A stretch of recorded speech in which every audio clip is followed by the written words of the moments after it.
Sa nagpapatuloy naman na kaguluhan sa East Congo, pati ang mga inosenteng bata ay hindi rin nakaligtas sa nasabing karahasan. Yan ay matapos mapaulat na ilan sa mga ito ay pinagbabaril at ginahasa ng mga militanteng grupo.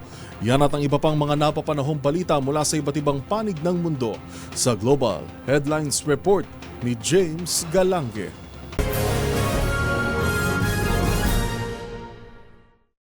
Malaking panganib ang kinakaharap ngayon ng mga inosenteng bata sa East Congo matapos mapaulot na binabaril at pinapatay ng militanteng grupo na M23 rebels simula nang sakupin nito ang lugar.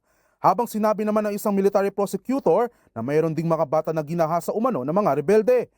Ayon naman kay Democratic Republic of Congo Prime Minister Judith Suminwa, umakit na sa 7,000 katao ang nasawi simula nang mangyari ang kaguluhan noong nakaraang buwan.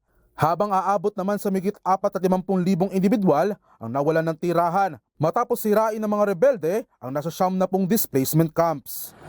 Sa iba pang balita, ipinahahagupit naman ng Islamic Sharia Court sa Indonesia ang 2 individual na may parehong kasarian na nahuling nagtatalik. Ayon sa report, Nobyembre ng nakarang taon nang mahuli ang 2 at isang matinding umanong paglabag sa pinapatupad nitong Islamic Bylaws and Criminal Code na mayroong kaparusahan ng 100 hagupit sa mga kaso na may kinalaman sa moralidad, tulad ng pakipagtalik sa parehong kasarian o 2 individual na hindi kasal.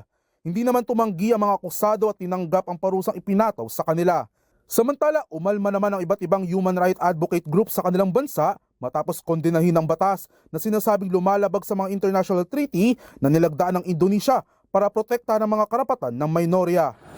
At yan naman nakalap nating balita mula sa iba't ibang panig ng mundo. Para sa MBC TV Network News, ito si James Galange ng DZRH TV, una sa Pilipinas, una sa Pilipino.